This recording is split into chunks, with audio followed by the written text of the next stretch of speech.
JB and Sandy Show. And for those of you listening to us on the iHeartRadio app, make sure you tap that follow button and allow your notifications. It's Austin's 80 station, 103.1. All right, clearly we made some bad choices choosing the radio route to survival in the world.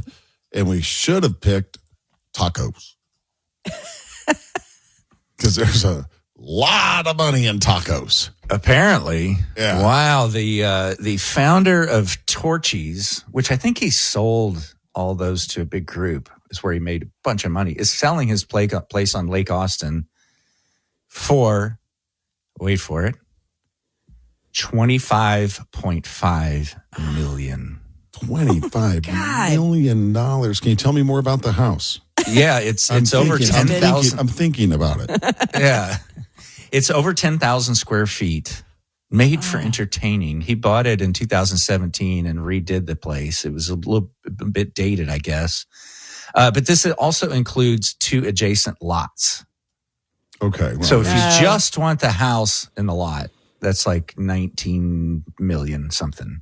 God. So you might as well get all of it for 25. Right, what's another 5? Yeah. But it's on Island Way or Island Cove or whatever that is. It's below Mount Bunnell. Mm-hmm. That strip there where, man, boy, they're rebuilding some original homes there right now. I was just on the lake last week. How do you get to that below Mount Bunnell? From Mount Bunnell Road, there's a gated entrance that takes you all the way down that. Oh, okay. Yeah, they don't want us regular folks. It's like a secret knock kind of thing. They're building them on the side of that steep cliff off 2222, right? The new houses. Oh, I don't know. Maybe. There's a really cool, probably a lot of people don't know it. I'm just always on the lake. There's down below Mount Bunnell, there's Island Way and Island Cove or whatever that this house is on. And then there's, what's the other street? Doesn't matter. There's a cool, like by boat, there's a cool, very Venice-like waterway that goes behind those homes. Oh, really? It's cool. Really neat. And your boat will just barely, with a tower, will just barely fit under these little bridges. Get access to it. Cool. It's just this little canal. And sometimes, if people you're giving them a tour of Lake Austin a little bit, if you take them through there, it's really cool. You just don't want to be a jerk and go through there, fast or blaring music or anything. You just kind of sputter through it. It's very cool. Neat. This guy selling his $25 million house, and he made his fortune in tacos. Yeah, who'd have thought, right? Tacos. I mean, tacos had a pretty good run, if you think about it. You know what's funny? So I go to the Torchy's by me a lot on South Congress. Their flagship, I guess is what they call it. But if you're an Austinite, you're either a Torchy's person or a Taco Deli person. Rarely both. Yeah. They're both very, very different. Which you think you wouldn't think you could make tacos all that different. Right, because it's all the same ingredients, right? Unless you come up with something random. I'm a Torchy's girl through and through. Love it. Over really Taco Deli? I'm really more of a taco about it guy. Oh, God. On South Congress. You know what I'm talking about? I'm more of a taco about it guy. Yeah, you know what? Now that I think about it, I do like guac and roll. Have you been there? That's on the east side, right? Yeah. It's not as good as Holy Guacamole. But their sister store is Guac This Way. Yeah, they're pretty good too.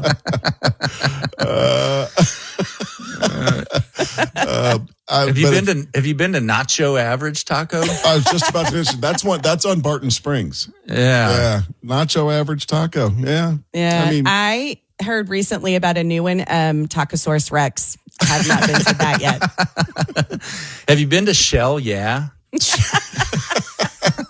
If I'm feeling a little frisky and feeling a little wild, I'll get my taco at Tac Orgasmico.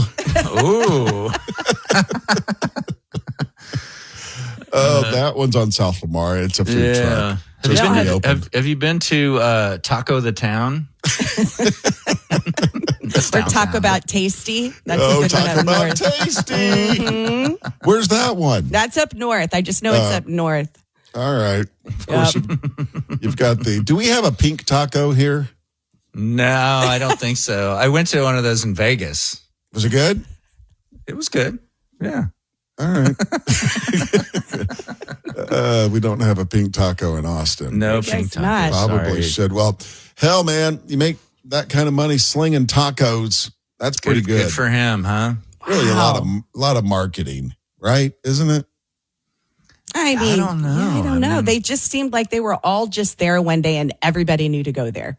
The churches, right? And then there We was all the got the memo. Yeah. It's kind of like in a similar thing. It's kind of like one day every high school girl in the world got an email that said, "Buy Chuck Taylors." Right? Yeah. 'Cause they're all wearing them. Then It wasn't one day gradual. It was all of a sudden. they quit wearing them. But there was something else I was going to say about that, but I can't remember what it was. So help me out about the tacos. I don't know. We have one in Cedar Park, and you've got Good. they're everywhere. Torchies? Yeah, Torchies everywhere. So they're good. I was never a Taco Deli guy. No, Taco hate. Deli's good, but you got to get it fresh. Otherwise, you're going to eat some foil. That's my theory. Yeah.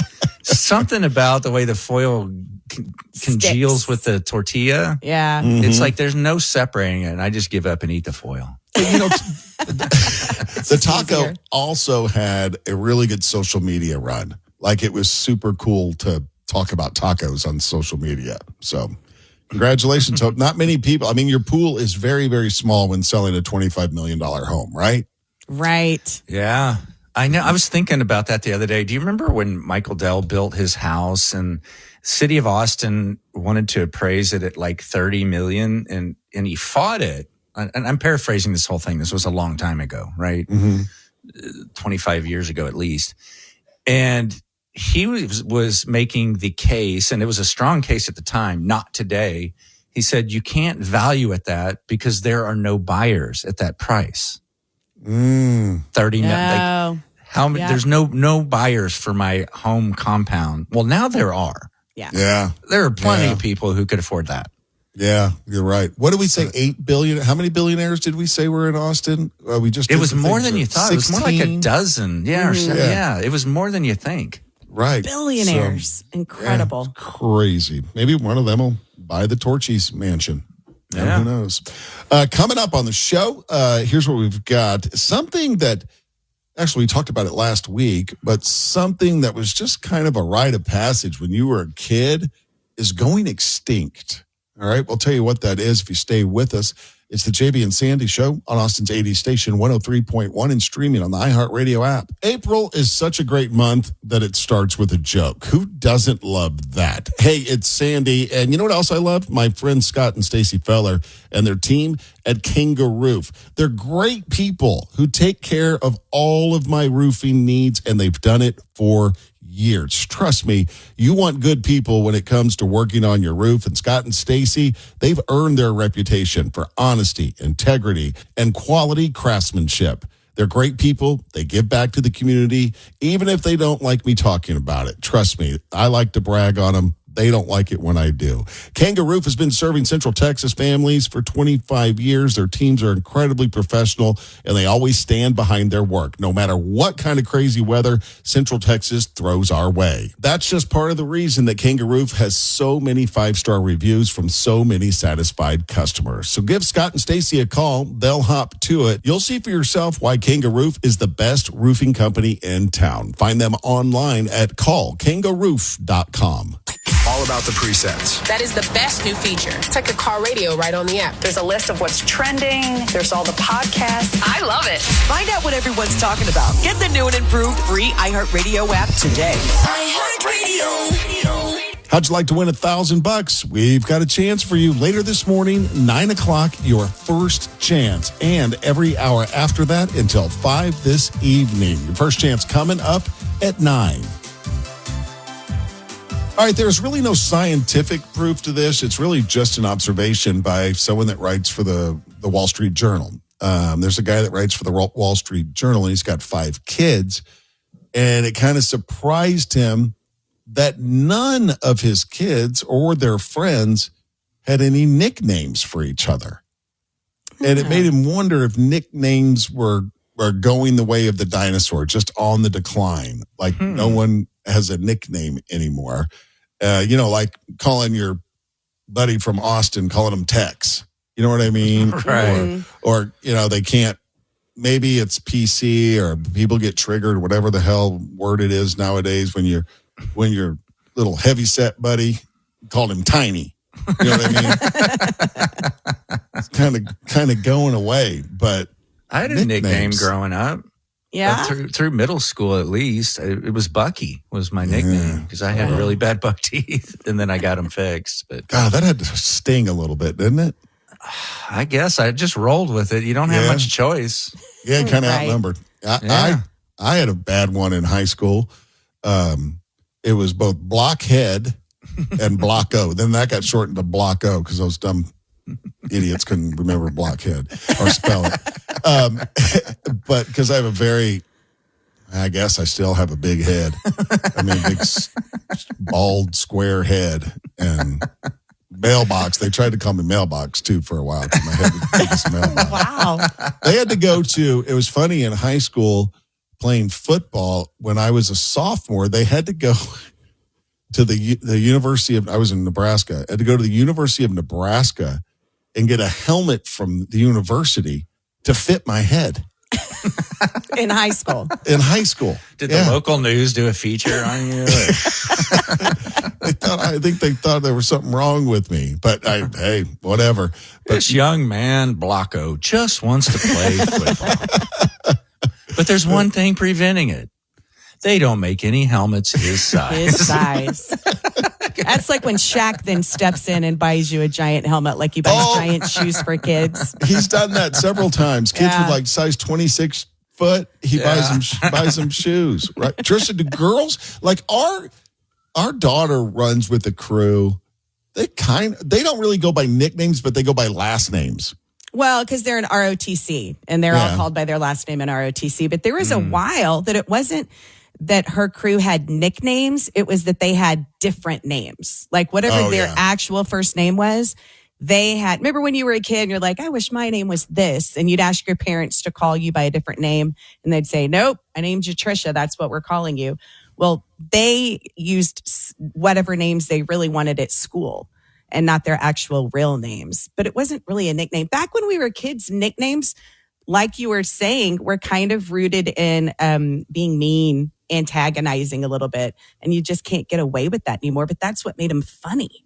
But you know what, though? What's funny as I say nicknames is that Sandy, which I've always gone by, is the real nickname for Alexander. Just like Bob is for Robert and Bill is for William and Dick is for Richard. Yeah, there's a lot of nicknames for Alexander, right?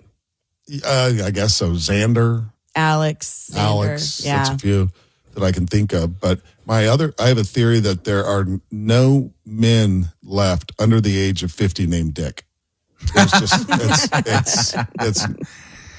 I know one guy, and he's worth a fortune. He lives in L.A. that I met. I met him at South by one year, and it was like, many people that go by Dick anymore. And he goes, that's why I go by it. He goes, it's very memorable. Yeah. I have an uncle, and he was Uncle Dick, and I had a cousin who was Dick Jr., so we just called him Big Dick and Little Dick. We did. That shouldn't be funny. We're so immature. I know we're grown-ass men laughing at this, right?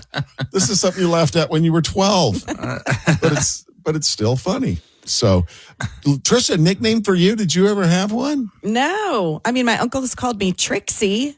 Yeah. I mean, I didn't that. have friends giving me a nickname. I didn't have anything like that. We call our daughter the Fuzz. That's kind of a nickname for her. You named her that when she was a baby. You were worried she was going to stay bald like you are. Mm-hmm. When her hair started growing, it was fuzzy. So you called her the Fuzz. But no, I think he's right. I think nicknames are slowly being phased out. Well, I think kids need to come up with some good nicknames for each other. Oh, wait a minute. You and I nicknamed one of Landry's friends Super Saucy. Oh, yeah. We call her Super Saucy just because a story. She was wearing a white dress for prom and she ordered extra saucy ribs and spilled it all over her white dress before prom. So we just call her extra saucy, which I think is funny. She's a good kid too. She's a good girl.